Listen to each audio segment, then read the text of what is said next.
Welcome to star 9 news.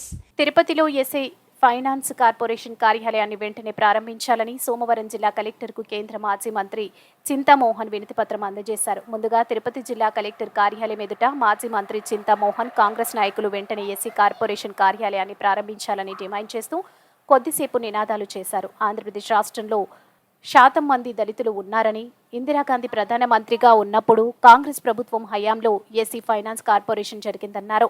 Andhra Pradesh రాష్ట్రంలో గత 5 సంవత్సరాలుగా ఎస్సీ ఫైనాన్స్ కార్పొరేషన్ కార్యాలయాన్ని పూర్తిగా మూసివేశారన్నారు.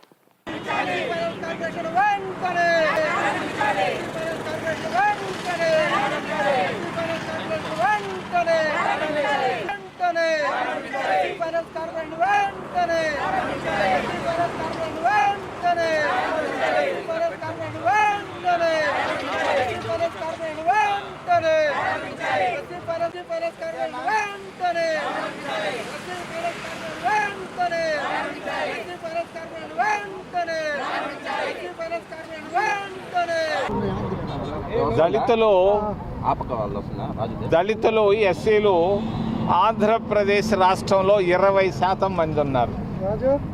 20% మంది దళితులు ఉన్నారు ఆంధ్రప్రదేశ్ రాష్ట్రంలో. ఎస్సీలకు ఎస్సీ ఫైనాన్స్ కార్పొరేషన్ని ఇందిరాగాంధీ కాంగ్రెస్ ప్రభుత్వాలు ప్రారంభించాయి. గత 5 సంవత్సరాలుగా ఎస్సీ ఫైనాన్స్ కార్పొరేషన్ని పూర్తిగా మూతేశారు. ఇది దారుణం, చాలా దుర్మార్గం. ఎస్సీలకు ఇవ్వాల్సినటువంటి రుణాలు ఇవ్వకుండా ఆపడం అనేది దుర్మార్గం.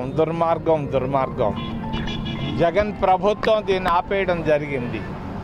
మేము వెంటనే చంద్రబాబు నాయుడిని డిమాండ్ చేస్తున్నాం, రాష్ట్ర ముఖ్యమంత్రి గారిని.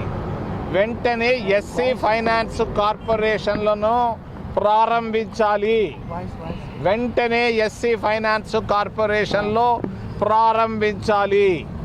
అంతేకాదు ఎస్సీలకు రావాల్సినటువంటి బడ్జెట్ రేపు మీరు తీసుకురాబోయే బడ్జెట్లో ఖచ్చితంగా ఇవ్వాల్సినటువంటి ఎస్సీ ఫైనాన్స్ కార్పొరేషన్ నిధులే కాదు, ఎస్సీ సప్లాన్ నిధులన్నింటినీ ఇవ్వాలి.